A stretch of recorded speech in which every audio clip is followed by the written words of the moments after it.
प्यारे बच्चों, आज हम डिस्कस करने वाले हैं केमिकल बॉन्डिंग के बारे में। केमिकल बॉन्डिंग एक बड़ा चैप्टर है और इससे कई सवाल आपके पेपर में आते हैं। कई बार तो 4-4, 5-5 क्वेश्चन आपके पेपर में आ जाता है और इस चैप्टर को पढ़ने के फ़ायदे ब्लॉक्स में भी आपको मिलेगा। तो वास्तव में हम केमिकल बॉन्डिंग ये नाम क्यों पड़ा, बॉन्ड क्या होता है, सबसे पहले हम उसकी बात करेंगे।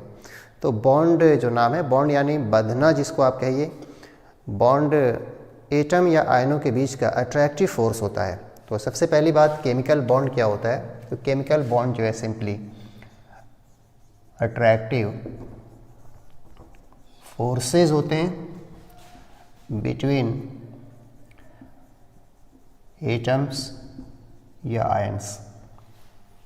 तो केमिकल बॉन्ड सिंपली बॉन्ड यानी बंधना, ये किसी अणु के अंदर, कंपाउंड के अंदर एटम या आयनों के बीच का अट्रैक्टिव फोर्स होता है जिसको हम बॉन्ड कहते हैं। अब सवाल ये उठता है कि एटम या आयन बॉन्ड क्यों बनाते हैं। बॉन्ड बनाने का सबसे बड़ा पर्पस होता है, एटम्स अपने आप को स्टेबल करना चाहते हैं और इसके लिए इलेक्ट्रॉनों का ट्रांसफ़र करें, शेयरिंग करें, जिस मेथड से भी वो आपस में जुड़ते हैं। पर्पस होता है अपने आप को स्टेबल करना और इसके लिए एक फेमस नाम आप सुनते हैं ना, ऑक्टेट कंप्लीट करते हैं, अपना आर्ट पूरा करते हैं अलग अलग तरीके से। और स्टेबल होने के लिए बॉन्ड फॉर्मेशन होता है। बॉन्ड फॉर्मेशन में चूंकि अट्रैक्शन होता है, इसलिए ध्यान रखिए बॉन्ड फॉर्मेशन एक एक्सोथर्मिक प्रोसेस होता है, एनर्जी रिलीज होती है। Bond formation is an exothermic process. क्योंकि बॉन्डिंग मतलब अट्रैक्शन है और अट्रैक्शन से एनर्जी रिलीज होती है, इसलिए बॉन्ड फॉर्मेशन एक एक्सोथर्मिक प्रोसेस है। तो फाइनली इसमें हम लोग डिस्कस करेंगे टाइप ऑफ बॉन्ड के बारे में। कितने टाइप के बॉन्ड होते हैं तो आप जानते हैं मेनली 2 टाइप के बॉन्ड होते हैं। अगर नाम दिया जाए तो पहला बॉन्ड आयनिक बॉन्ड, जिसको इलेक्ट्रोवैलेंट बॉन्ड का नाम हम लोग देते हैं, और दूसरा बॉन्ड होता है कोवैलेंट। चलिए एक एक करके डिस्कस करते हैं। टाइप ऑफ बॉन्ड में सबसे पहला बॉन्ड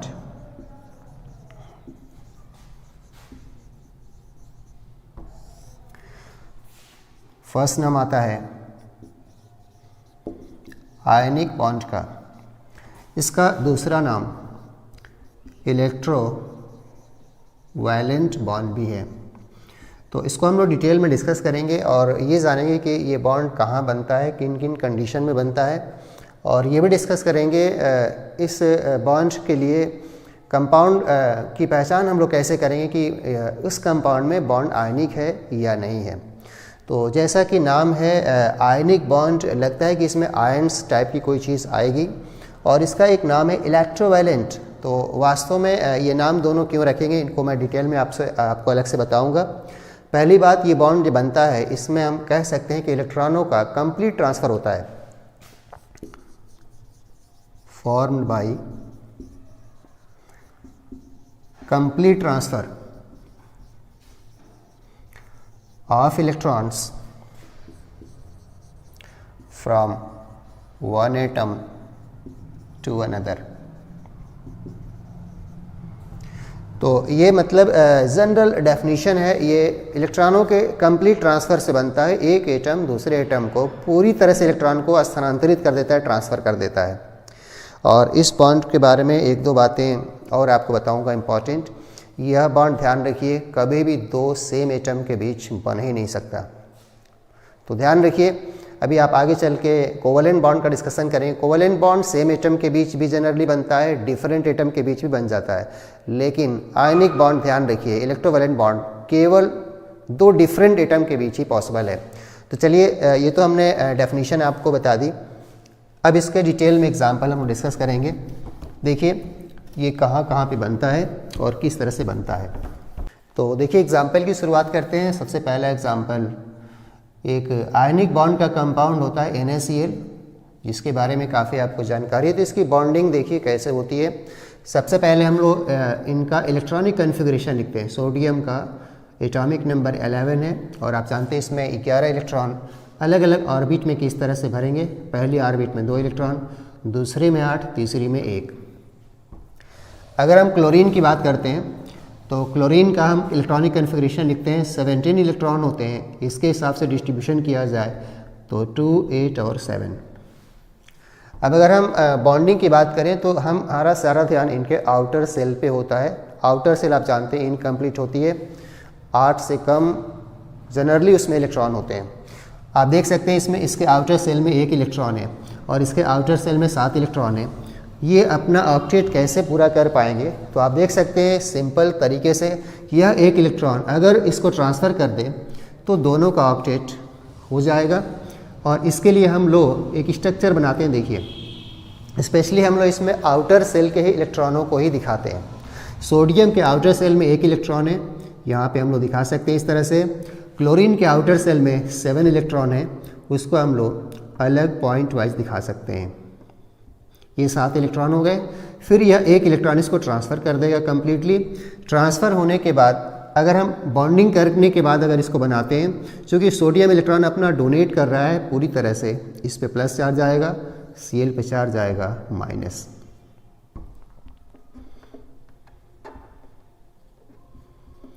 तो ये NaCl का बॉन्डिंग का स्ट्रक्चर है और आप जानते हैं ये स्ट्रक्चर बोले जाते हैं लेविस डॉट स्ट्रक्चर।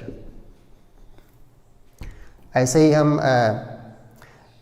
और भी कंपाउंड के बीच बॉन्डिंग को दिखा सकते हैं। जैसे और एग्जांपल है, देखिए MgF2 मैग्नीशियम फ्लोराइड, अगर इसका भी लेविस डॉट स्ट्रक्चर बनाएं हम तो आप जानते हैं सबसे पहले इलेक्ट्रॉनिक कन्फिग्रेशन की बात आएगी। मैग्नीशियम जिसमें इलेक्ट्रॉनों की संख्या 12 होती है, एटॉमिक नंबर 12 होता है, इसका इलेक्ट्रॉनिक विन्यास होगा 2, 8 और 2। और अगर हम फ्लोरीन का एटॉमिक नंबर देखते हैं 9 होता है, इसका इलेक्ट्रॉनिक कन्फिग्रेशन होगा 2 और 7। तो इसमें देखा जाए तो मैग्नीशियम के पास 2 इलेक्ट्रॉन है आउटर सेल में, जो ये दोनों देगा तभी इसका 8 हो पाएगा। और इसके पास 7 इलेक्ट्रॉन है, इसके पास कमी सिर्फ 1 ही की है। लगता है कि इसमें जब बॉन्डिंग होगी तो इसमें फ्लोरीन 1 नहीं 2 की ज़रूरत है, ताकि ये दोनों इलेक्ट्रॉन अलग अलग 2 फ्लोरीन को डोनेट कर पाए। अगर इसको हम सीधे डॉट स्ट्रक्चर के द्वारा दिखाते हैं तो यहाँ पर हम 2 फ्लोरीन दिखाएंगे अलग अलग। मैग्नीशियम के पास देखिए 2 इलेक्ट्रॉन ज़्यादा है, इसको हम यहाँ पे शो कर सकते हैं। फ्लोरीन के पास 1 फ्लोरीन के पास आउटर सेल में 7 इलेक्ट्रॉन है, ये हम डॉट स्ट्रक्चर के द्वारा दिखा सकते हैं। 1 इलेक्ट्रॉन इस वाले फ्लोरीन के पास, 1 वाला इसके पास। तो फाइनली अगर देखा जाए तो मैग्नीशियम ने अपना 2 इलेक्ट्रॉन लॉस किया, क्योंकि इसके आउटर सेल में 2 इलेक्ट्रॉन थे। इसलिए मैग्नीशियम पे चार्ज हम Mg पे 2+ लिखेंगे और अलग अलग फ्लोरीन पे F- और F- इस तरह से दिखा सकते हैं। तो ये रहा MgF2 का लेविस डॉट स्ट्रक्चर। इसको हम दोबारा अगर अलग से लिखना चाहें तो इसको इस तरह भी लिख सकते हैं Mg2+ और यहाँ पे लिख सकते हैं 2F-। तो ये तो रहा लेविस डॉट स्ट्रक्चर, जिसमें हम लोग आयनिक बॉन्ड देख रहे हैं यहाँ पर। असल में ये आयनिक बॉन्ड नाम क्यों पड़ा समझ रहे होंगे, चार्ज हैं, इलेक्ट्रॉन ट्रांसफ़र के बाद एटम पे चार्ज आता है, आयन बन जाते हैं, इसीलिए नाम इनका आयनिक बॉन्ड पड़ा हुआ है। तो ये तो रहे कुछ एग्जाम्पल। अब बात ये है कि ये डॉट स्ट्रक्चर बनाने का फ़ायदा क्या है। असल में आपके पेपर में डॉट स्ट्रक्चर वगैरह बना के तो ऐसा कोई सवाल बनेगा नहीं। मैं बताता हूँ कि आयनिक बॉन्ड से आपके पेपर में सवाल कैसे आता है, वो देखिए आगे। देखते हैं आयनिक बॉन्ड से जुड़ा हुआ आपके पेपर में सवाल कैसे बनता है, उसको देखते हैं। तो देखिए इसमें एग्ज़ाम में किस तरह का सवाल देगा, आप वहाँ डॉट स्ट्रक्चर नहीं बनाएंगे, सीधे सवाल करेंगे। तो कैसे सवाल आता है देख लीजिए। मान लीजिए 2 एलिमेंट्स दिया जाए, एक x दिया जाए और एक y दिया जाए, अलग अलग एलिमेंट्स हैं और इनका एटॉमिक नंबर आपको दिया रहेगा पेपर में। एटॉमिक नंबर मान लीजिए इसका एटॉमिक नंबर सपोज करिए 13 है और इसका एटॉमिक नंबर 16 है। ये एलिमेंट भी आप पहचान सकते हैं, 13 वाला वैसे तो एल्युमिनियम होता है, 16 वाला सल्फ़र होता है। लेकिन ज़रूरी नहीं कि एलिमेंट आप पहचानिए, आप बिना पहचाने x y से ही सवाल को कर सकते हैं। तो सवाल में आपसे पूछेगा कि एक्स वाई कंपाउंड कैसा बनाएंगे, उनके बीच जो कंपाउंड बनेगा वो किस प्रकार का बनेगा, मतलब एक्स वाई बनेगा, एक्स वाई टू बनेगा, एक्स वाई थ्री बनेगा, एक्स थ्री वाई बनेगा। तो ऑप्शन आपको दिया जाएगा। देखिए ऐसे सवाल करने के लिए आप डॉट स्ट्रक्चर बनाएंगे तो समय बहुत लग जाता है, सवाल को आप दूसरी तरह से करेंगे। बस आपको एक छोटा सा काम करना है। एटॉमिक नंबर के हिसाब से हम क्या करेंगे, इलेक्ट्रॉनिक कन्फिग्रेशन लिखेंगे। 13 इसका एटॉमिक नंबर, इसका इलेक्ट्रॉनिक कन्फिग्रेशन यहाँ तुरंत लिख दीजिए 2, 8 एंड 3। इसका एटॉमिक नंबर है 16 वाई का, इसका होगा 2, 8 एंड 6। तो एटॉमिक नंबर के आधार पे इलेक्ट्रॉनिक कन्फिग्रेशन लिखेंगे और आपका ध्यान आउटर सेल पे होना चाहिए। देख सकते हैं इसके आउटर सेल में 3 इलेक्ट्रॉन्स हैं और इसके आउटर सेल में 6 इलेक्ट्रॉन है, देख सकते हैं। बस आउटर सेल पे आपको ध्यान देना है और आप जानते हैं हर एलिमेंट अपना 8 पूरा करना चाहता है, चाहे ट्रांसफ़र करे चाहे जो भी करे। अब इसके बाद आप दोनों एलिमेंट को दोबारा लिखिए, जैसे कि x और y यहाँ बना दीजिए सामने। अब देख लीजिए कि इसमें कौन सा एलिमेंट है जो कौन देने के हालात में, कौन लेने के हालात में। जनरली ट्रांसफ़र वो करता है जिसके आउटर सेल में 1, 2 या 3 इलेक्ट्रॉन हो। देता वही है जिसके आउटर सेल में 1 हो इलेक्ट्रॉन, 2 हो या 3 हो। और एक्सेप्ट वो करता है जिसके आउटर सेल में 6 हो, 7 हो, क्योंकि 6 और 7 रहेगा तो वो 1-2 इलेक्ट्रॉन लेकर अपना 8 पूरा कर लेगा। तो इसमें आपको ये खुद डिसाइड करना है कि कौन दे सकता है, कौन ले सकता है। तो इसमें जैसा कि x के आउटर सेल में 3 इलेक्ट्रॉन है, ये तीनों इलेक्ट्रॉन अगर लॉस कर दे, इसमें से 3 इलेक्ट्रॉन निकल जाए, बाहर चला जाए, तो इसके आउटर सेल में 8 बचेगा जो अंदर वाली सेल होगी। अब ये तीनों इलेक्ट्रॉन देगा किसी को, तो जितना इलेक्ट्रॉन देता है कोई एलिमेंट उस पर उतना ही पॉजिटिव चार्ज आता है, यानी x पे +3 लिख दीजिए। ये चार्ज कैसा है समझ गए होंगे। आउटर सेल में जो इलेक्ट्रॉन होता है वही पूरा निकल जाता है और जितना निकलेगा उतना प्लस आएगा उस पर। 1 निकलेगा तो 1+, 2 निकलेगा तो 2+, 3 निकलेगा तो 3+। अब देखिए इसके आउटर सेल में 6 इलेक्ट्रॉन है। अब आप ये बताइए इसका 8 कैसे पूरा होगा। आप जानते हैं ये इलेक्ट्रॉन किसी को देने वाला नहीं है, लेने वाला है। अब 6 कैसे पूरा करेगा, तो इसको 2 इलेक्ट्रॉन की ज़रूरत है, 6 और 2 8। इसके पास जितने इलेक्ट्रॉन कम पड़ रहे हैं उतना निगेटिव चार्ज लिखना है। 6 इलेक्ट्रॉन है, 2 कम पड़ रहा है इसके पास, इसलिए यहाँ पे लिख दीजिए 2-। और फिर ये चार्ज आने के बाद इनको आपस में हम लोग क्रॉस मल्टीप्लाई करके फार्मूला बना देते हैं। इसका फार्मूला बन जाएगा X2Y3। तो ये आपका x y के बीच आयनिक बॉन्ड का, कंपाउंड का फार्मूला बन गया। तो फिर से मैं थोड़ा एक्सप्लेन कर दूं। सबसे पहले आपको इलेक्ट्रॉनिक कन्फिग्रेशन लिखना है, विन्यास लिखनी है। और कन्फिग्रेशन के बाद आउटर सेल देख लीजिए। आउटर सेल में इलेक्ट्रॉन 1 हो तो 1+, 2 हो तो 2+, 3 हो तो 3+, जैसा कि 3+ है। y का चार्ज लिखने में ध्यान देना है। आउटर सेल में इलेक्ट्रॉन देखिए 5, 6 या 7 रहता है जनरली दूसरे के एलिमेंट में, और इसमें ध्यान रखिए, बस ये देखिए कि यह 8 से कितना कम है। 6 है, 8 अगर देखा जाए 2 की कमी है इसके पास, जितने की कमी होती है उतना माइनस कर देते हैं और फिर इनको आपस में क्रॉस मल्टीप्लाई कर लेते हैं।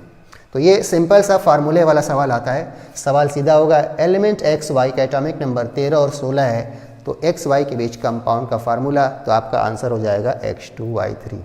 तो ये रहा तो कंपाउंड बनाने वाला सवाल। इस तरह से आप डॉट स्ट्रक्चर के द्वारा इसको ना करके इस तरह से फार्मूला बना सकते हैं। अब देखिए आगे इलेक्ट्रोवैलेंसी क्या होती है। तो वैलेंसी सब तो आप पहले से जानते हैं, यहाँ पे नाम है इलेक्ट्रोवैलेंसी। तो इलेक्ट्रोवैलेंसी भी वैलेंसी है, असल में नाम दिया गया है इलेक्ट्रोवैलेंट बॉन्ड के आधार पे। तो इसको हम लोग कैसे देखते हैं, सिंपली याद रखिए, किसी एलिमेंट के द्वारा स्थानांतरित हुए इलेक्ट्रॉनों की संख्या ही, यानी ट्रांसफ़र हुए इलेक्ट्रॉनों की संख्या ही उसकी इलेक्ट्रोवैलेंसी कहलाती है। अगर किसी ने 1 इलेक्ट्रॉन ट्रांसफ़र किया, 2 ट्रांसफ़र किया, 3 ट्रांसफ़र किया, तो उनकी इलेक्ट्रोवैलेंसी 1, 2, 3 बताएंगे। ट्रांसफ़र का मतलब वो इलेक्ट्रॉन दे भी सकता है, ले भी सकता है। किसी ने 2 लिया है तो वैलेंसी 2, इलेक्ट्रोवैलेंसी 2 होगी। 3 लिया है तो उसकी इलेक्ट्रोवैलेंसी 3 होगी। हाँ, इसके अलावा इलेक्ट्रोवैलेंसी देखने का तरीका सिर्फ ये होता है कि एलिमेंट पे आप चार्ज देखकर ही बता सकते हैं। ध्यान रखिए, जो आयनों का चार्ज होता है वही इसकी इलेक्ट्रोवैलेंसी होती है। तो मैं सिंपली डिफाइन कर देता हूँ इसको। इलेक्ट्रोवैलेंसी का मतलब होता है number of electrons transfer by an element. और अगर और सिंपल तरीके से बताना हो तो इलेक्ट्रोवैलेंसी का मतलब होता है सिंपली चार्ज ऑफ आयन। जो आयन का चार्ज होता है वही उसको इलेक्ट्रोवैलेंसी का नाम देते हैं। तो चलिए मैं कुछ एग्जांपल बता दूं। इलेक्ट्रोवैलेंसी हम लोग किसका क्या क्या ले सकते हैं, किस तरह से ले सकते हैं। जैसे देखिए, मान लीजिए एलिमेंट ए है, एलिमेंट बी है, एलिमेंट सी है, और इनका शायद एटॉमिक नंबर आपको दे सकता है। जैसे इसका एटॉमिक नंबर सपोज करिए 13 दे दिया जाए, तो इसके आधार पे हम इसका इलेक्ट्रोवैलेंसी डायरेक्टली बता सकते हैं। तो इसके लिए आप कन्फिग्रेशन लिख देंगे 2, 8 और 3। अब देखिए ए किस हालत में, आप जानते हैं ए अपने बाहर के तीनों इलेक्ट्रॉन किसी को ट्रांसफ़र करेगा, तो अभी इसका 8 यहाँ पूरा हो पाएगा। यानी ए की इलेक्ट्रोवैलेंसी हम 3 बताएंगे। इस आधार पर क्योंकि ये तीनों निकलेगा यहाँ से, तभी ये ऑक्टेट अपना पूरा कर पाएगा, 8 इसका हो पाएगा। और जानते हैं ना, तीनों निकलने की वजह से ए पे आप चार्ज जो है +3 लिखेंगे और वही उसकी इलेक्ट्रोवैलेंसी हो जाएगी। एक और एग्जांपल देखिए, मान लीजिए बी का एटॉमिक नंबर सपोज करिए 8 है, तो इसका हम कन्फिग्रेशन लिखेंगे 2 और 6। ध्यान रखिए इसकी इलेक्ट्रोवैलेंसी आप गलती से 6 मत बताइएगा, 6 बता देंगे तो गलत हो जाएगा। असल में ये ऑक्टेट अपना पूरा किसी को देकर नहीं, किसी से लेकर पूरा करेगा। देखो 6 है ना, इसके पास 2 कम है, 2 कम है, इसलिए जितना कम है आप जानते हैं 2 लेगा तभी इसका पूरा हो पाएगा। और आप जानते हैं इसमें बी पे प्लस चार्ज नहीं होने वाला है, माइनस चार्ज होने वाला है। याद रखिए इसमें इसकी इलेक्ट्रोवैलेंसी 2 बताएंगे हम।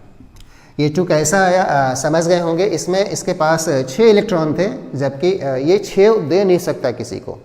और अगर आपको कन्फ्यूज़न है तो मैं थोड़ा सा आपको अलग से बता दूं। असल में ये तीनों ट्रांसफ़र करेगा, इसलिए ए पे +3 होना चाहिए, और जो चार्ज है इसकी इलेक्ट्रोवैलेंसी वही बोली जाएगी। बी के बारे में देखिए कि इसके पास 6 इलेक्ट्रॉन है और ये 2 लेकर ही अपना पूरा कर पाएगा। जितना लेगा यानी बी पे कह सकते हैं चार्ज क्या लगेगा, -2। ये -2 क्यों आया, अभी हमने x y के बीच जो फार्मूला बता रहे थे उसके आधार पे मैं बना रहा हूँ। 6 है, 2 कम है, इसलिए 2 नेगेटिव लिखेंगे और यह इसकी इलेक्ट्रोवैलेंसी हो जाती है। चलिए मैं एक और एग्जांपल लिख देता हूँ, इससे याद और आपको क्लियर होगा। मान लीजिए 15 है, सपोज करिए 15 को हम कैसे लिखेंगे, देखिए 2 and 8 and 5। अब देखिए 2, 8, 5 15 कौन सा एलिमेंट है ये नहीं पता। अगर हम इसके इलेक्ट्रोवैलेंसी की बात करेंगे, देखो 5 है, तो देखिए पाँचों देने में दिक्कत है इसको, लेकिन ये 5 अपना 8 3 इलेक्ट्रॉन लेकर पूरा कर सकता है, और 3 इलेक्ट्रॉन लेकर पूरा कर सकता है, इसलिए इसकी इलेक्ट्रोवैलेंसी हम 3 बताएंगे। और ये कैसे होगा समझ पा रहे होंगे आप। असल में इसके आउटर सेल में 5 इलेक्ट्रॉन है, 5 इलेक्ट्रॉन है, इसके पास 3 इलेक्ट्रॉन आ जाए तो 8 हो जाएगा, और जितना इलेक्ट्रॉन आए वही उसकी इलेक्ट्रोवैलेंसी होती है, यानी इलेक्ट्रोवैलेंसी 3। और कह सकते हैं सी अगर लिखा जाए इस तरह से, इस पे चार्ज जो है -3 होना चाहिए। तो देखिए मेरा सीधे इसको और सिंपल में बता दूं। इलेक्ट्रॉनिक कन्फिग्रेशन लिखिए, आउटर सेल इलेक्ट्रॉन को देखिए। अगर आउटर सेल इलेक्ट्रॉन 1 है तो इलेक्ट्रोवैलेंसी 1, 2 है तो 2 है, 3 है तो 3। अगर आउटर सेल इलेक्ट्रॉन में 7 इलेक्ट्रॉन है तो इलेक्ट्रोवैलेंसी 1 बताना है, 6 है तो 2 बताना है, 5 है तो 3 बताना है। ये जो हम 7, 6 और 5 वाली बात क्यों कर रहे हैं, असल में जिनके आउटर सेल में 7 इलेक्ट्रॉन होता है वो इलेक्ट्रॉन किसी को देता नहीं बल्कि लेता है, और जितना लेगा वही उसकी इलेक्ट्रोवैलेंसी है। 7 है 1 चाहिए 1, 6 है 2 चाहिए उसको तो 2, और 5 है 3 चाहिए, इसलिए उसकी इलेक्ट्रोवैलेंसी 3 होनी चाहिए। अब सवाल ये है कि एग्ज़ाम में किस तरह का सवाल बन सकता है। देखिए मैं आपको छोटे से एग्जाम्पल से बताता हूँ। मान लीजिए कंपाउंड दे दे कोई भी इस तरह का,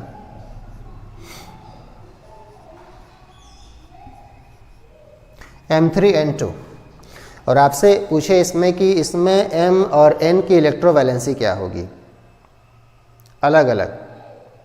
तो देखिए इसमें एटॉमिक नंबर भी पता नहीं है। कंपाउंड M3N2 है और कह रहा है कि इसमें M और N की अलग अलग इलेक्ट्रोवैलेंसी कैसे पता करेंगे। देखो इलेक्ट्रोवैलेंसी देखने का दूसरा आसान तरीका है चार्ज देखना। जो चार्ज होता है वह इलेक्ट्रोवैलेंसी होती है।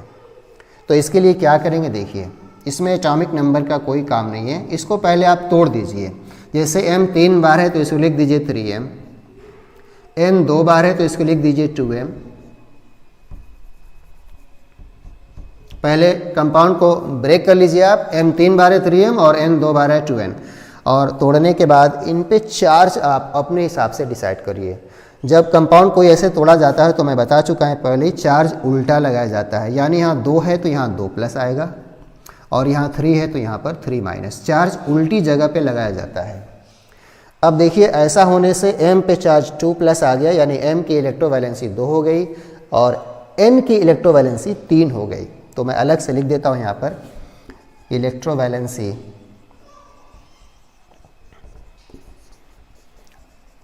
of m and n are 2 and 3। तो इलेक्ट्रोवैलेंसी ध्यान रखिए कुछ नहीं होता है, सिंपली कहा जाए चार्जों को ही कहा जाता है, पॉजिटिव के फॉर्म में हो या नेगेटिव के फॉर्म में हो। तो ये रहा इलेक्ट्रोवैलेंसी। अब हम लोग डिस्कस करने वाले हैं आयनिक बॉन्ड को इलेक्ट्रोवैलेंट बॉन्ड का नाम क्यों देते हैं, इनके कैरेक्टरिस्टिक्स क्या होती है। अब हम बात करेंगे कैरेक्टरिस्टिक्स के बारे में कि इलेक्ट्रोवैलेंट जो कंपाउंड होते हैं, आयनिक कंपाउंड होते हैं, उनकी क्या क्या ख़ास बातें होती हैं। तो ध्यान रखिएगा, टू द पॉइंट एक एक चीज़ हम लिखते जाएंगे, समझाते जाएंगे आपको। देखिए कैरेक्टरिस्टिक्स में हम लोग डिस्कस करेंगे। सबसे पहला सवाल ये है कि इनको हम इलेक्ट्रोवैलेंट क्यों कहते हैं। असल में इनके बीच चूँकि आयन्स होता है और आयनों के बीच जो फोर्स काम करता है, इसलिए इनको हम अट्रैक्टिव फोर्स जो होता है इसमें इलेक्ट्रोस्टैटिक अट्रैक्शन होता है, और इलेक्ट्रोस्टैटिक अट्रैक्शन की वजह से इलेक्ट्रोवैलेंट बॉन्ड का नाम दिया जाता है। आप जानते हैं कैटायन एनायन होते हैं जिनके बीच इलेक्ट्रोस्टैटिक फोर्स काम करेगा, इसी वजह से इलेक्ट्रोवैलेंट नाम दिया जाता है। और स्ट्रॉन्ग होता है ये फोर्स, इसी वजह से इनका हम कहते हैं कि हाई मेल्टिंग पॉइंट और बॉइलिंग पॉइंट होता है। तो पहली खासियत होती है इस तरह के कंपाउंड्स की, high melting point and boiling point, और इसका रीज़न आपको बता ही चुका हूँ, इलेक्ट्रोस्टैटिक अट्रैक्शन बहुत ज़्यादा होता है इनके अंदर। अब देखिए सेकेंड प्रॉपर्टी, क्या ये नेचर की बात किया जाए तो इनके ये कंडक्टर होते हैं या इंसुलेटर होते हैं, ये सवाल आता है। तो आपको बता दें, जब ये सॉलिड स्टेट में रहते हैं तो ये इंसुलेटर होते हैं, लेकिन जब ये पिघली अवस्था में होते हैं यानी कि मोल्टेन स्टेट में होते हैं या एक्वस सोल्यूशन में होते हैं तो ये बहुत अच्छे कंडक्टर होते हैं। तो याद रखिए इंसुलेटर होते हैं ये, या पुअर कंडक्टर कह सकते हैं in solid state.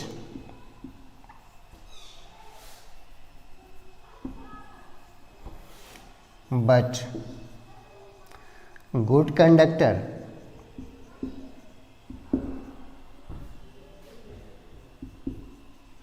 In molten state. कहिए मोल्टन स्टेट को कभी कभी फ्यूज्ड स्टेट कहते हैं या एक्वस सोल्यूशन में कह सकते हैं। तो देखिए एग्जाम में सवाल आता है, जैसे मान लीजिए मैं लिख रहा हूँ यहाँ पर KCl लिख दिया जाए, यहाँ पे सॉलिड इस तरह से KCl यहाँ लिख दिया जाए, यहाँ फ्यूज लिख दिया जाए, और फिर KCl लिख दिया जाए और यहाँ पे लिख दिया जाए एक्वस। तो देखिए तीनों में KCl है, लेकिन फ़र्क है, ये सॉलिड यानी ठोस है और ये है फ्यूज यानी पिघला हुआ है। पिघलने से आप जानते हैं ये आयन चलने लगेंगे, इनके अंदर मोबिलिटी आ जाएगी, और एक्वस सोल्यूशन में तो मोबिलिटी होगी ही, अच्छे से जानते हैं। तो इसमें आप कह सकते हैं पहला वाला जो KCl सॉलिड है, अगर प्योर सॉलिड है तो ये वाकई में इंसुलेटर होना चाहिए,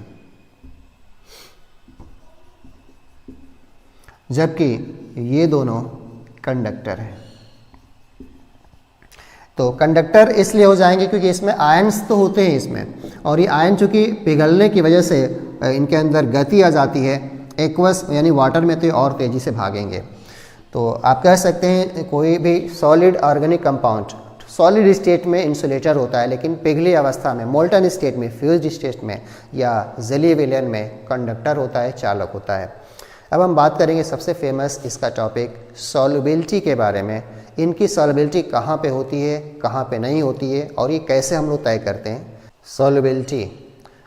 तो NaCl की बात किया जाए, KCl की बात किया जाए, तो ये कहाँ पे सॉल्वल होंगे, उसके लिए विलायक कैसा होना चाहिए, सॉल्वेंट कैसे होने चाहिए।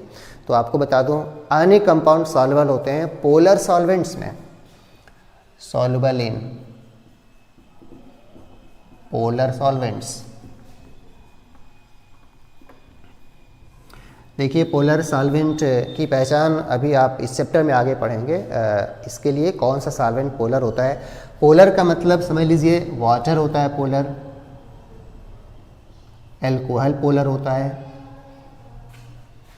एसिड्स पोलर होते हैं, या और भी आप एमीन वगैरह पोलर होते हैं। तो पोलर सॉल्वेंट असल में पढ़ेंगे आप जिनका डायपोल मोमेंट होता है ना वो पोलर होते हैं। तो पोलर सॉल्वेंट में सॉल्बिलिटी इनकी होती है और ये कैसे तय होती है कि मतलब कम सॉल्युबल है या ज़्यादा सॉल्युबल है। इसको पढ़ने से पहले एक एनर्जी आप डिफाइन करेंगे फेमस, लैटिस एनर्जी क्या होती है वो देख लीजिए।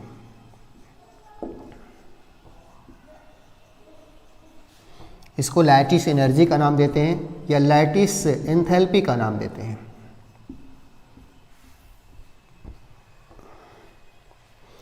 अब देखिए ये नाम क्यों पड़ा है, लैटिस शब्द, लैटिस नाम असल में आयनिक, ये सॉलिड होते हैं ये, और सॉलिड के बीच आप जानते हैं ना कैटायन एनायन होंगे और कैटायन एनायनों के बीच डेफिनेटली इलेक्ट्रोस्टैटिक अट्रैक्शन काम करेगा। अब सुनिए लैटिस एंथैल्पी है क्या है, इसको डिफाइन कैसे किया जाता है। किसी आयनिक कंपाउंड के फॉर्मेशन में बॉन्ड बनने के बाद कैटायनों और एनायनों के बीच अट्रैक्शन होने से जितनी मात्रा में एनर्जी रिलीज होती है वही एनर्जी बोली जाती है लैटिस एंथैल्पी। लैटिस एंथैल्पी कह सकते हैं कि मेजरमेंट होता है इलेक्ट्रोस्टैटिक अट्रैक्शन का। अगर आयनों में अट्रैक्शन अधिक हुआ तो आप मानिए कि लैटिस एंथैल्पी उसकी ज़्यादा है। Lattice enthalpy simply electrostatic attraction को मेज़र करता है। अट्रैक्शन ज़्यादा है, अट्रैक्टिव फोर्स ज़्यादा है तो लैटिस एंथैल्पी ज़्यादा है। अगर डिफाइन किया जाए तो आप कह सकते हैं energy released in the formation of 1 mole of a substance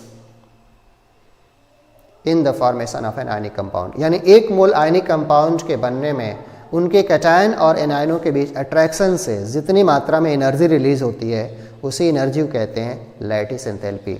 तो ये बताइए अट्रैक्शन कितना होगा, ये कैसे तय करेंगे। जैसा बोला जा रहा है कि लैटिस एंथैल्पी मेज़र करता है आयनों के बीच के अट्रैक्टिव फोर्स को, यानी अट्रैक्टिव फोर्स ज़्यादा होगा तो ज़्यादा एनर्जी रिलीज होगी, लैटिस एंथैल्पी ज़्यादा होगी। यानी सिंपली कहे लैटिस एंथैल्पी या लैटिस एनर्जी कह सकते हैं मेज़र करता है, कह सकते हैं इलेक्ट्रोस्टैटिक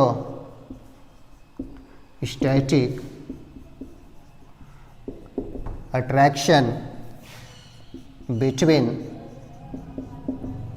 कैटायन एंड एनायन।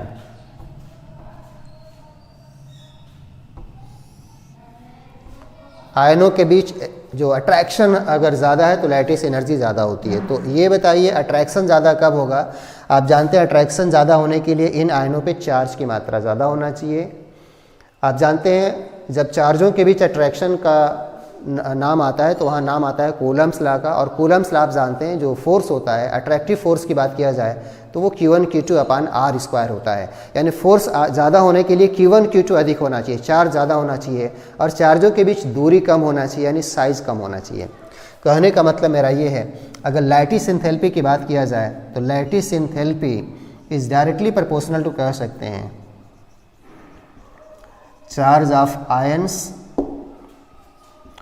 और inversely proportional to size of ions. तो ये दो पैरामीटर हैं, आप समझ सकते हैं। चार्ज का मतलब हमारा है Q1 और Q2 से, और साइज़ का मतलब आप समझ सकते हैं 1 अपान R स्क्वायर। तो लगता है कि लैटिस एंथैल्पी ज़्यादा अगर है तो कह सकते हैं इसके लिए कह सकते हैं चार्ज अधिक होगा, या कह सकते हैं ये कम होना चाहिए, उल्टा रिलेशन है। तो याद रखिए लैटिस एंथैल्पी किसी आयनिक कंपाउंड की चार्ज और साइज़ दोनों पे डिपेंड करता है। मोर चार्ज मोर लैटिस एंथैल्पी कह सकते हैं, और साइज़ के इन्वर्सली, क्योंकि साइज़ अगर बड़ा होगा दूर होंगे तो फोर्स कम लगेगा, उल्टा रिलेशन है। और ये बताइए लैटिस एंथैल्पी जैसा बोला हुआ है कि इलेक्ट्रोस्टैटिक अट्रैक्शन है, तो यानी कि मोर अट्रैक्शन मोर लैटिस एंथैल्पी, और मोर अट्रैक्शन होने से आप जानते हैं ना जितना ज़्यादा अट्रैक्शन होगा एटम टाइटली बंधे होंगे और उनकी स्टेबिलिटी बहुत ज़्यादा होती है। तो हम फाइनली एक बात और कह सकते हैं lattice enthalpy directly proportional to stability. तो ये ब्लॉक में भी आपके काम आएगा।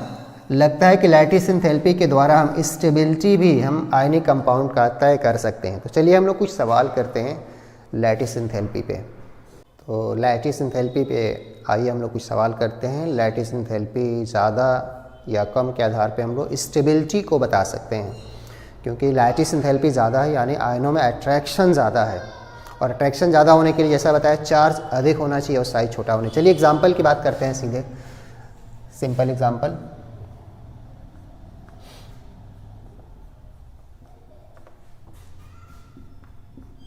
ये 3 एग्जाम्पल है सिंपल से, lithium hydride, sodium hydride, potassium hydride. तो ये तीनों में अगर हम बात करें तो हाइड्रोजन तीनों में कॉमन है, जबकि आप जानते हैं लिथियम का साइज छोटा होता है। साइज छोटा होने की वजह से आप कह सकते हैं कि इसमें अट्रैक्शन ज़्यादा होगा। लगता है कि इन तीनों में हम लैटिस एंथैल्पी की अगर हम बात करें तो हम साइज़ के आधार पे, चार्ज के आधार पे नहीं बना पाएंगे, चार्ज सेम आएगा सब में, +1 -1 +1 -1। डेफिनेटली इसका साइज छोटा है। आप जानते हैं लैटिस एंथैल्पी ज़्यादा होने के लिए साइज छोटा होना चाहिए। तो ये जो ऑर्डर इसमें बना हुआ है इसको हम कह सकते हैं ये लैटिस एंथैल्पी का भी ऑर्डर है। लैटिस एंथैल्पी के अलावा आप कह सकते हैं स्टेबिलिटी का भी ऑर्डर है। हालांकि इसको सिंपली स्टेबिलिटी का नाम दिया जाता है और कई बार इसको सिर्फ स्टेबिलिटी ना कह के थर्मल स्टेबिलिटी भी कहते हैं। तो ये जो बना हुआ है ऑर्डर स्टेबिलिटी का साइज के आधार पे बना हुआ है।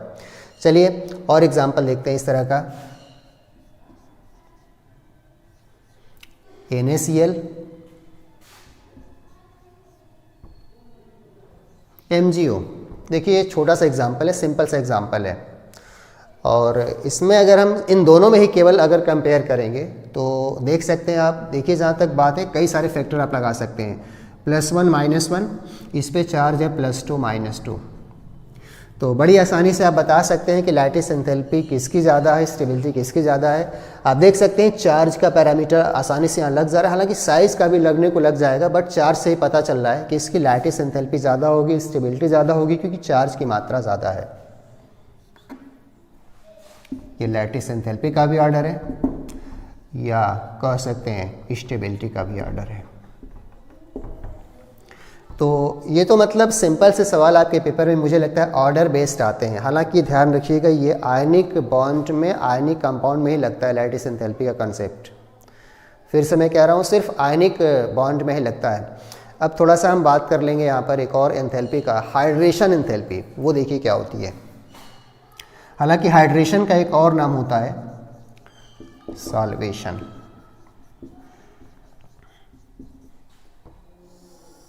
और सॉल्वेशन असल में जो नाम पड़ा हुआ है, वास्तव में सॉल्वेशन जो शब्द पड़ा हुआ है ये सॉल्वेंट की वजह से पड़ा हुआ है। और अगर सॉल्वेंट वाटर होता है तो उसको हम लोग हाइड्रेशन का नाम रख देते हैं। इसी एंथैल्पी का नाम हाइड्रेशन हो जाता है अगर सॉल्वेंट वाटर स्पेशली हो। तो चलिए थोड़ा सा इसको डिस्कस करेंगे हम लोग, इसके बाद हम लोग आ जाएंगे मेन टॉपिक पे। मेन टॉपिक आपका यही है कि आयनिक कंपाउंड की सॉल्युबिलिटी पोलर में क्यों होती है और कैसे होती है, कम सॉल्युबल, ज़्यादा सॉल्युबल, इसको ब्लॉक में बड़ा आप यूज करेंगे। तो चलिए थोड़ा सा एक्सप्लेन करते हैं। सॉल्वेशन एंथैल्पी का मतलब समझते हैं होता क्या। देखिए जैसे आयनिक कंपाउंड है, आयनिक कंपाउंड में आप जानते हैं ना कैटायन और एनायंस अल्टरनेट जो है अटैच होते हैं।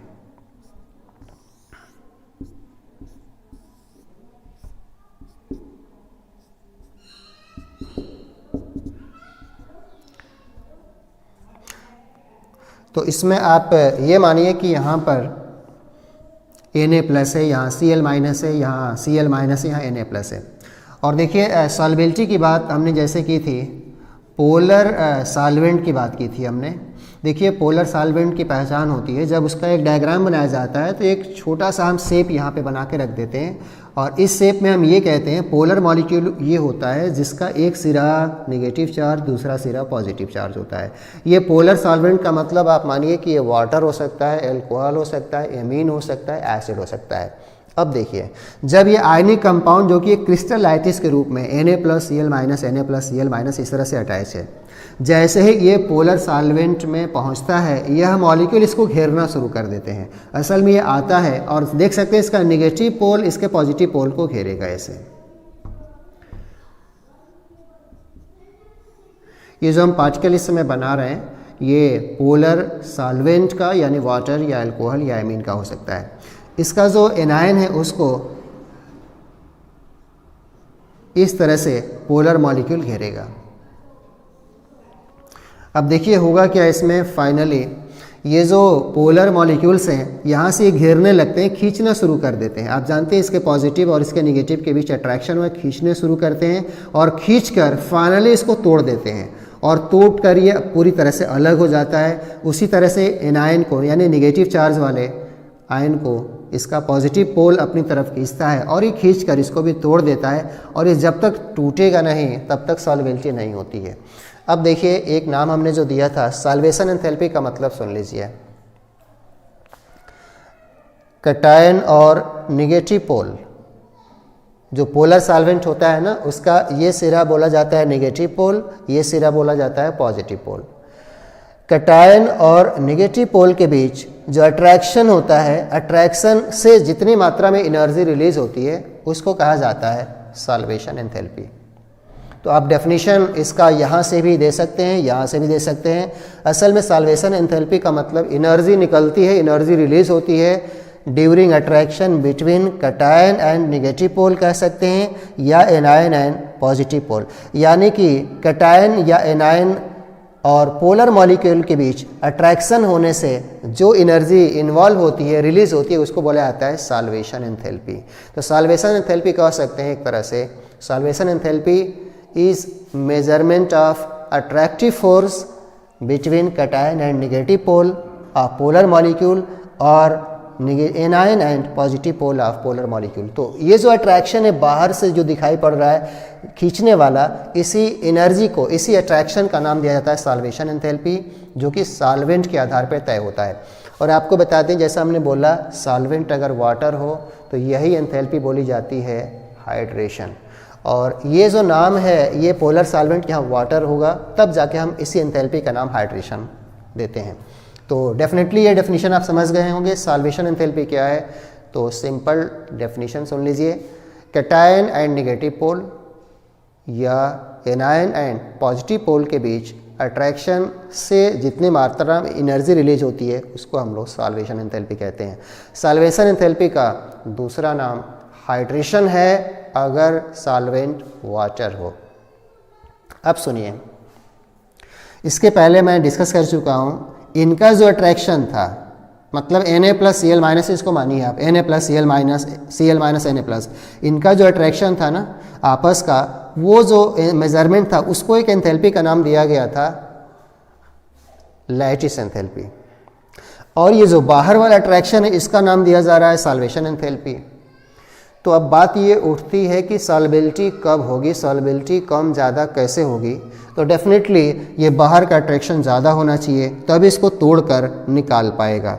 इस अट्रैक्शन का नाम है सॉल्वेशन एंथैल्पी, इन अट्रैक्शन का नाम है लैटिस एंथैल्पी। तो लगता है कि ये वाला अट्रैक्शन ज़्यादा होना चाहिए, यानी कि सॉल्वेशन एंथैल्पी ज़्यादा होना चाहिए। किस एंथैल्पी से? तो लैटिस एंथैल्पी से। तो लगता है कि सॉल्वेबिलिटी के लिए, फॉर सॉल्वेबिलिटी कह सकते हैं solvation enthalpy is greater than LE का मतलब लैटिस एंथैल्पी, ज़्यादा होना चाहिए। और फॉर वाटर, जैसा हमने बताया, फॉर वाटर सॉल्वेशन को सॉल्वेशन ही बोलते हैं। अब हम नाम रख देते हैं हाइड्रेशन एंथैल्पी।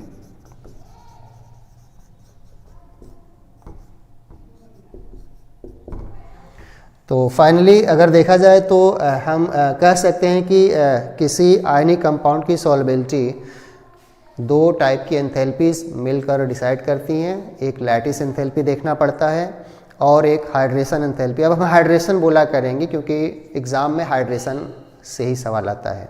हाइड्रेशन क्या है वो भी बता चुका हूँ। जो बाहरी अट्रैक्शन है वो हाइड्रेशन है, जो अंदर का अट्रैक्शन है वो लैटिस है।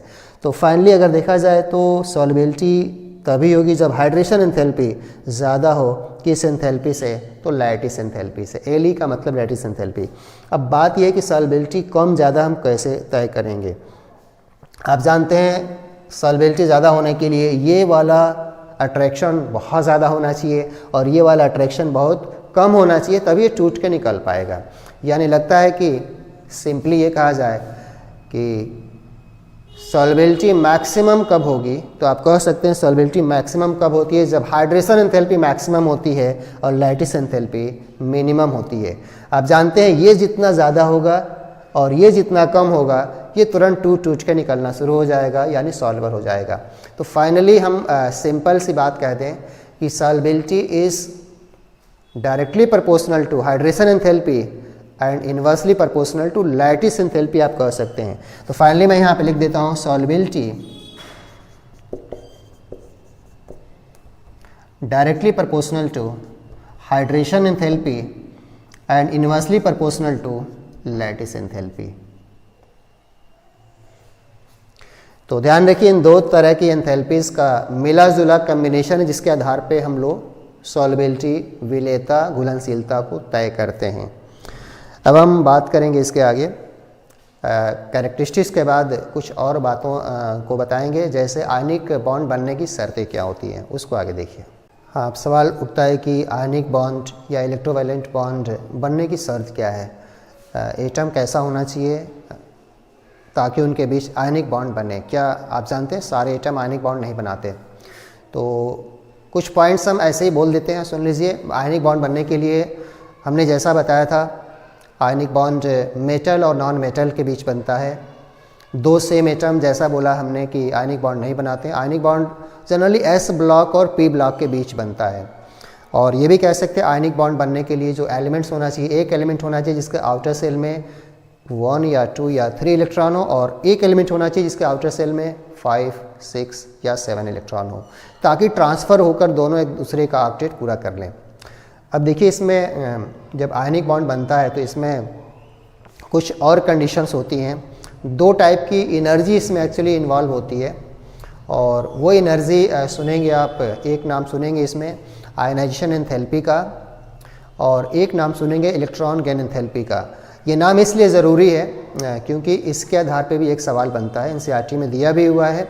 तो समझते हैं आयनिक बॉन्ड बनने का मतलब आसानी से कब बनता है। एक सवाल पूछ सकता है कि आयनिक बॉन्ड फॉर्मेशन ईजिली कब होता है, इनके लिए शर्तें क्या लगनी चाहिए वो देख लीजिए। तो जैसे मान लीजिए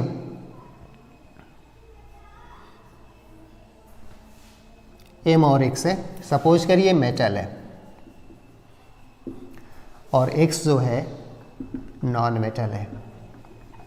तो देखिए ये जब बॉन्ड फॉर्मेशन होता है तो ये 2 स्टेप में फॉर्मेशन होता है। सबसे पहले क्या होता है, मेटल से एक इलेक्ट्रॉन निकलेगा और M+ में ट्रांसफ़र होगा, और जानते हैं किसी मेटल से इलेक्ट्रॉन निकालने के लिए एनर्जी देना पड़ता है, उस एनर्जी का नाम होता है आयोनाइजेशन एंथैल्पी।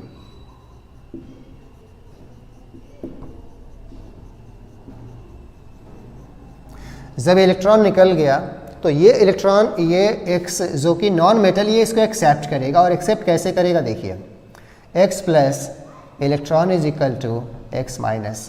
तो लगता है कि इसमें फाइनली 2 काम हो रहा है। इसमें पहला काम हो रहा है मेटल से इलेक्ट्रॉन का निकलना, और किसी मेटल से इलेक्ट्रॉन अपने आप नहीं निकलता, इसके लिए जो एनर्जी देनी पड़ती है उसको हम आयनाइजेशन एंथैल्पी का नाम देते हैं। और फिर जब ये जाता है इसके पास तो X खींचने लगता है और गेन कर X- में ट्रांसफ़र हो जाता है। असल में X इलेक्ट्रॉन को अट्रैक्ट करता है, एडिशन होता है, और चूँकि इलेक्ट्रॉन को गेन करता है इसलिए इस एंथैल्पी का नाम होता है इलेक्ट्रॉन गेन एंथैल्पी।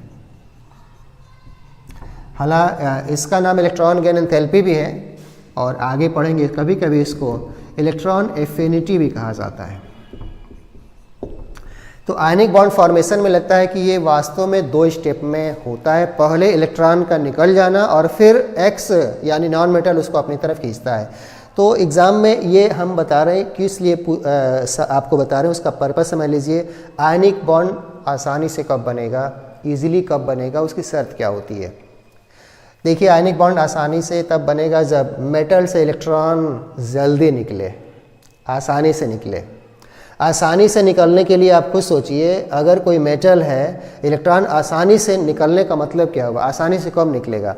आसानी से निकलने का मतलब होता है कि कम एनर्जी देना पड़े।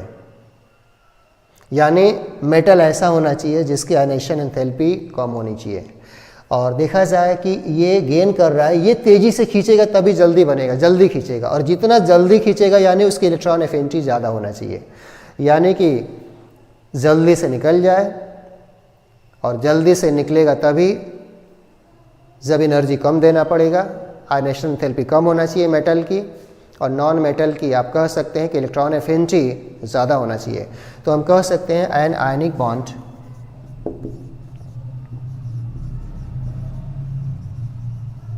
form most easily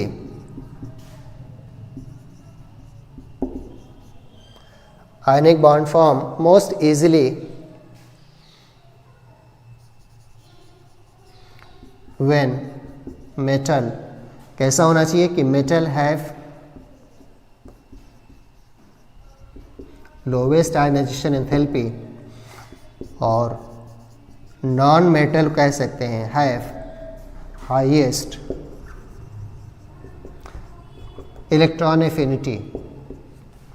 तो समझ सकते हैं इसका मतलब क्या हुआ। तो आपको हो सकता है कि शायद पेपर में एग्जाम्पल दे और पूछे आपसे कि इनमें से कौन सा एलिमेंट है जो आयनिक बॉन्ड सबसे आसानी से बनाएंगे। तो मुझे लगता है इस सवाल का उत्तर आपको देख सकते हैं। मेटल को देखिए, नॉन मेटल को देखिए। मेटल ऐसा होना चाहिए जिसकी आयनाइजेशन एंथैल्पी कम होना चाहिए, और नॉन मेटल ऐसा होना चाहिए जिसकी इलेक्ट्रॉन एफिनिटी ज़्यादा होना चाहिए। तो चलिए मैं एक सवाल पूछ लेता हूँ, इस पे इस सवाल का उत्तर बता लीजिए।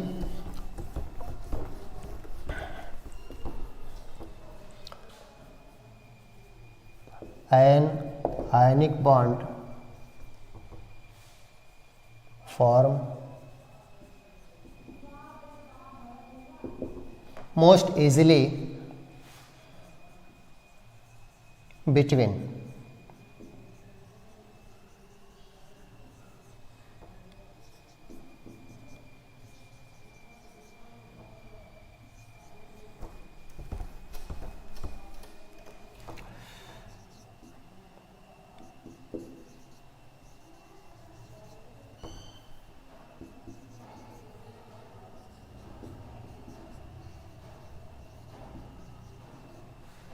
तो सवाल बड़ा सिंपल है, आयनिक बॉन्ड आसानी से कब बनेगा। तो इसके लिए मेटल ये सारे बने हैं, आप जानते हैं। सोडियम पोटेशियम में पोटेशियम की आयनाइजेशन एंथैल्पी कम होती है, यानी पोटेशियम से आसानी से जल्दी से निकलेगा। और इलेक्ट्रॉन एफिनिटी आप जानते हैं ब्रोमीन से ज़्यादा किसकी होती है, क्लोरीन की। तो इसका आंसर आप समझ गए होंगे, इसका आंसर सेकेंड है। सबसे ज़्यादा आसानी से आयनिक बॉन्ड बनेगा के और Cl के बीच, क्योंकि इसकी आयनाइजेशन एंथैल्पी इसकी तुलना में कम होती है। और इलेक्ट्रॉन गेन एंथैल्पी पढ़ेंगे, इलेक्ट्रॉन एफिनिटी ब्रोमीन से ज़्यादा किसकी होनी चाहिए, होती है क्लोरीन की। तो ध्यान रखिए, मेटल का Ie मिनिमम और नॉन मेटल का Ea मैक्सिमम। तो ये रहा आयनिक बॉन्ड। अब हम बात करेंगे कोवैलेंट बॉन्ड के बारे में। कोवैलेंट बॉन्ड ध्यान रखिए इलेक्ट्रॉनों के शेयरिंग से बनता है, और शेयरिंग के आधार पे हम लोग नाम देते हैं। अगर 1-1 इलेक्ट्रॉन की शेयरिंग है सिंगल बॉन्ड, 2-2 इलेक्ट्रॉन की शेयरिंग है डबल बॉन्ड, 3-3 की शेयरिंग है ट्रिपल बॉन्ड। तो ये शेयरिंग के द्वारा बनता है। Equal sharing of electron formed y equal sharing of electrons between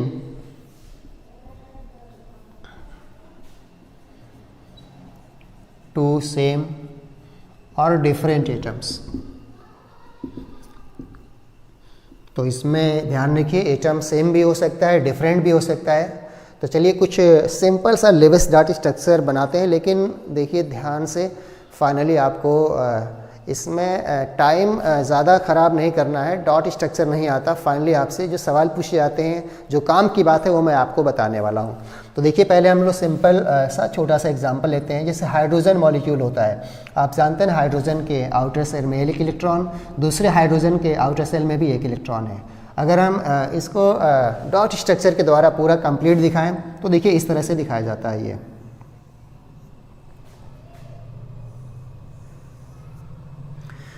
हालांकि इसको सिंपल और बनाना हो तो आप सिर्फ इतना भी चाहें तो दिखा सकते हैं।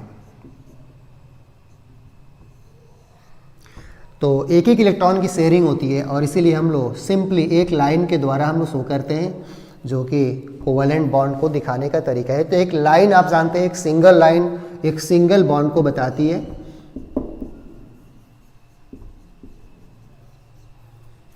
उसी तरह से मान लीजिए एक और एग्जांपल O2 की बात किया जाए, तो इसमें हम इसका स्ट्रक्चर पूरा अगर बनाना चाहें तो देखिए किस तरह से बनेगा। ये ऑक्सीजन के आउटर सेल में आप जानते हैं ना 6 इलेक्ट्रॉन होता है, ये डॉट करके 6 इलेक्ट्रॉन दिखा सकते हैं। दूसरे ऑक्सीजन के भी आउटर सेल में 6 इलेक्ट्रॉन है, इसको हम इस तरह से दिखा सकते हैं। बाकी शेयरिंग आप यहाँ से भी दिखा सकते हैं या कंप्लीट पूरा बनाना चाहें तो इस तरह से बनेगा ये। तो देखिए ये हिस्सा कॉमन है, ओवरलैपिंग वाला हिस्सा है, दो इलेक्ट्रॉनों की शेयरिंग है तो इसलिए डबल बॉन्ड बनेगा। या सिंपली हम लोग यहाँ से 2 लाइन खींचते हैं जो कि डबल बॉन्ड है।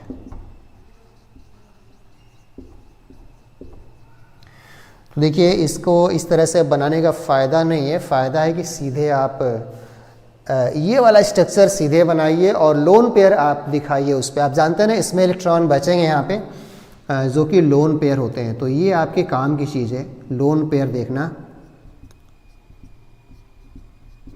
आप जानते हैं ये जो सिंगल लाइन होती है इनको हम नाम दे देते हैं बॉन्ड पेयर, BP कह सकते हैं। और इसमें तो 2 बॉन्ड पेयर है, देखिए एक बॉन्ड पेयर ये है, एक बॉन्ड पेयर ये, और ये जो इलेक्ट्रॉन होते हैं आप जानते हैं इनको हम नाम देते हैं लोन पेयर।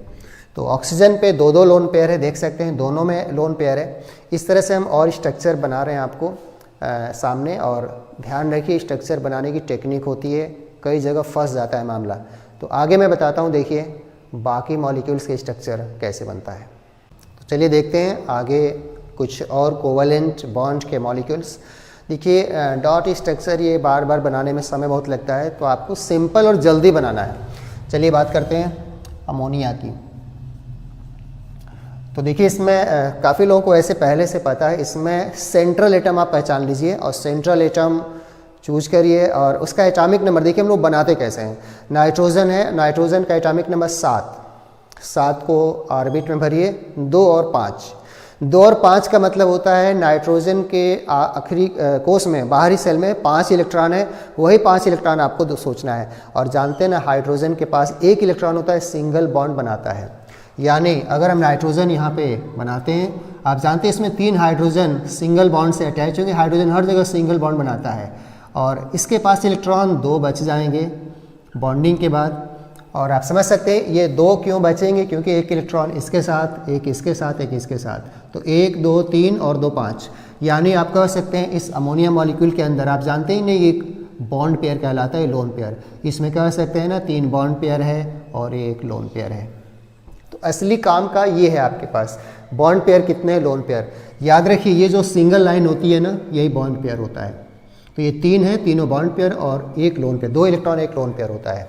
ऐसे ही वाटर की बात करिए H2O की, तो इसमें सेंट्रल एटम ऑक्सीजन है। ऑक्सीजन को सेंटर में आप बना दीजिए यहाँ पर, और ऑक्सीजन का एटॉमिक नंबर 8 होता है। तो 8 को हम ऑर्बिट में भरेंगे तो 2 और 6 होगा, 2 और 6 यानी आउटर सेल में 6 इलेक्ट्रॉन है। अब आपका ध्यान 6 पे होना चाहिए।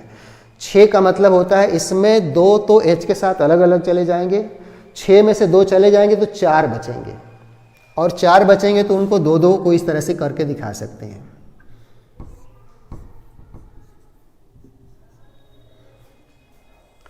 तो ये लोन पेयर बॉन्ड पेयर सही दिखाना आपको आना चाहिए। देखिए ऑक्सीजन होता है, इसका एटॉमिक नंबर 8 होता है। 8 को अगर हम ऑर्बिट में भरेंगे तो 2 और 6 होगा, यानी आउटर सेल में 6 इलेक्ट्रॉन है। आउटर सेल में 6 इलेक्ट्रॉन है, 6 में से देख लीजिए, 6 में से 1 यहाँ पे है, 1 यहाँ पे है, तो 2 हो गए, 2 2 4 2 6 इस तरह से। तो डेफिनेटली इसके आधार पे कह सकते हैं सिंगल बॉन्ड 2 बार है, यानी 2 इसमें बॉन्ड पेयर, और 1 लोन पेयर 1 लोन पेयर, यानी 2 इसमें क्या है लोन पेयर। तो आपको फाइनली ये बॉन्ड पेयर लोन पेयर वगैरह की जानकारी होनी चाहिए। और देखते हैं इसमें हम लोग इसके अलावा वाटर के अलावा जैसे कि PCl3 फास्फोरस का एटॉमिक नंबर आप जानते हैं अच्छे से 15 होता है, और कन्फिगरेशन लिखेंगे ना 2 8 और 5 होगा। यानी लगता है कि फास्फोरस के आउटर सेल में 5 इलेक्ट्रॉन है। अब 5 इलेक्ट्रॉन में सिंगल सिंगल सिंगल, 3 बार Cl के साथ क्लोरीन सिंगल बॉन्ड बनाता है, आप जानते हैं। तो 3 सिंगल बॉन्ड बन जाएंगे और 3 बनने के बाद 2 बचेगा लोन पेयर, यानी 2 इलेक्ट्रॉन बचेगा जो कि 1 लोन पेयर होगा। यानी PCl3 का स्ट्रक्चर भी आप आसानी से बना सकते हैं। Cl और इसके पास 1 लोन पेयर होगा इस तरह से। तो देखिए ये लेविस डार्ट स्ट्रक्चर से ज़्यादा ज़रूरी है कि आप मॉलिक्यूल के अंदर बॉन्ड पेयर देख लीजिए कितना है, लोन पेयर देख लीजिए कितना है। अब देखिए एक और फेमस एग्जांपल मैं बताता हूँ, कुछ और बहुत फेमस HNO2 के बारे में। HNO2 इसमें एटम 1 2 नहीं बल्कि 3 3 है और इसका स्ट्रक्चर बड़ा मुश्किल हो जाता है। देखिए जहाँ तक ये सब तो आसानी से बन जाते हैं, जबकि इसमें प्रॉब्लम आती है HNO2 में। या और भी मैं एग्जांपल इस तरह से इससे मिलता जुलता मैं बताऊंगा। तो देखिए HNO2 का जब स्ट्रक्चर आप बनाएंगे तो सबसे पहले तीनों एलिमेंट पर नज़र डालिए, हाइड्रोजन है, नाइट्रोजन है, ऑक्सीजन है। पहले ये देखिए कि कौन कितने बॉन्ड बनाता है। हाइड्रोजन आप जानते हैं 1 ही बॉन्ड बनाता है, सिंगल बॉन्ड बनाता है। ऑक्सीजन डबल बॉन्ड बनाता है, 2 बॉन्ड बनाता है। नाइट्रोजन के बॉन्ड 3 बनते हैं और ये वैलेंसी से भी आपको पता है ना, हाइड्रोजन की वैलेंसी 1 होती है, ऑक्सीजन की 2 होती है, नाइट्रोजन की 3 होती है, ये पता है। तो इनका स्ट्रक्चर कैसे हम लोग बनाते हैं, जब भी इस तरह का कंपाउंड ओपन करना हो, स्ट्रक्चर सही बनाना हो, ध्यान रखिएगा इसमें सबसे पहले H को हमेशा O से लगाना है। हाइड्रोजन को हमेशा O से लगाइए, आंख बंद करके, कभी गलत होगा नहीं। हाइड्रोजन हमेशा ऑक्सीजन से पहले जोड़िएगा। तो देखिए हमने हाइड्रोजन और ऑक्सीजन को सेट कर दिया। H का काम हो गया, सिंगल बॉन्ड बनाना था, बना लिया। ऑक्सीजन के बॉन्ड 2 बनाने हैं, 1 बन चुका है, 1 और बनाना है, 1 ही और बनाना है। ये लाइन खींच दीजिए, बॉन्ड बना दीजिए, इसका भी पूरा हो गया। जब HO बन जाए तो उसके बाद अगला एटम सेंट्रल एटम हमेशा रहता है। सेंट्रल एटम मतलब सेंटर में क्या है, नाइट्रोजन, तो इसके बाद नाइट्रोजन को लगाना है आपको। और ये बनने के बाद जो बचेगा फाइनली वो नाइट्रोजन पे अटैच हो जाएगा। जानते ना, 1 ऑक्सीजन बचा हुआ है और 1 ऑक्सीजन अकेला बचा है, वो सिंगल बॉन्ड से नहीं बल्कि डबल बॉन्ड से अटैच हो जाएगा, क्योंकि इसके बॉन्ड आपको 3 बनाने हैं, 1 बन चुका था और 2 और हमने बना दिया। इससे फ़ायदा हुआ कि इसका भी काम हो गया। तो इसमें कैसे किया हमने, पहले H को हमेशा O से लगाना है, H को हमेशा O से पहले लगाना है और O से लगाने के बाद अगला बॉन्ड 1 और सिंगल बॉन्ड बनाना है। इससे होगा कि इसके भी 2 बॉन्ड बन जाएंगे और इसके बाद HO के बाद अगला एटम केवल सेंट्रल एटम मतलब नाइट्रोजन होना चाहिए। नाइट्रोजन लगा दीजिए और आप जानते हैं जब HON इसमें से लग गया है तो केवल 1 ऑक्सीजन बचेगा। चूँकि इसके बॉन्ड 3 बनने हैं, 1 बन चुका है, 2 और बनेगा तो ये पूरा हो जाएगा। तो देखिए सबके बॉन्ड पूरे हो गए जो हमको चाहिए। इसके बॉन्ड 2, इसके बॉन्ड 3 हो गए, 2 1 3, इसके बॉन्ड 2 हो गए, इसका बॉन्ड 1 हो गया, सबका पूरा हो गया। और इसको बनाने का फ़ायदा क्या होता है, जैसे कि मान लीजिए NO2 माइनस की बात अगर आती है, NO2 माइनस की, तो आपको इसमें बड़ी दिक्कत होती है कि चार्ज हम कहाँ लगाएं, कैसे इसको खोलें। तो आपको बता दें, इसका स्ट्रक्चर डायरेक्टली कभी मत बनाइए क्योंकि फंस जाएंगे आप। जब भी बनाना हो तो पहले इसका खींच लीजिए और देखिए इसमें से जानते हैं क्या है, इसमें से शायद H+ को निकाल दिया गया है और H+ को निकालेंगे तो H+ को निकलेगा तो इस पूरे पे चार्ज आएगा माइनस। तो आपको ऐसा करना चाहिए, ये जो स्ट्रक्चर बना है ना, इसमें इसको काट दीजिए और काटने के बाद जब H+ यहाँ से हटेगा तो इस पर चार्ज आ जाएगा माइनस। यानी यहीं से इसको हम आसानी से दिखा सकते हैं। देखिए ये बन गया स्ट्रक्चर आसानी से NO2 माइनस का। यानी हमने किया सिर्फ ये, यहाँ से H+ को हटा दिया और H को हटा दिया। आप जानते हैं ना, H+ हटेगा तो अभी इस पे NO2 पे माइनस लिखा जाएगा और इस H+ को हटा दिया, यहाँ पे माइनस लगा दिया। ये NO2 माइनस का स्ट्रक्चर हो गया आपका। ऐसा ही मैं एक और एग्जांपल, बड़ा फेमस है, शायद ये स्ट्रक्चर और आपको क्लियर कर देगा कि हम लोग कैसे बना रहे हैं। H2CO3 कार्बोनिक एसिड, तो बड़ी आसानी से इसको हम लोग बना सकते हैं। और जैसा हमने पहले ही बताया, पहले आप सारे एटम पे नज़र डालिए, उनकी वैलेंसी देख लीजिए, कौन कितने बॉन्ड बनाने वाला है। H का हमेशा 1 होता है बॉन्ड, O का 2 होता है, जबकि कार्बन के बॉन्ड की संख्या 4 होती है। सब जानते हैं कार्बन की वैलेंसी 4 होती है, यानी कार्बन 4 बॉन्ड बनाना है टोटल उसको। शुरुआत जैसा हमने बताया H से करना है, और H के बाद हमने सीधा बताया H के बाद हमेशा O को लगाया करिए।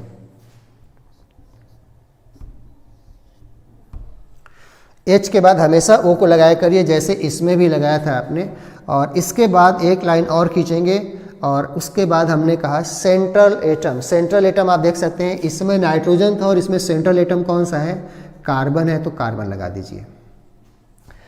और चूंकि इसमें हाइड्रोजन एक बार नहीं 2 बार है, तो जो काम आपने एक बार किया है उसको 2 बार करना चाहिए। यानी यह HO यहाँ एक बार नहीं बल्कि 2 बार लगेगा, उसको दूसरे साइड से लाके लगा दीजिए।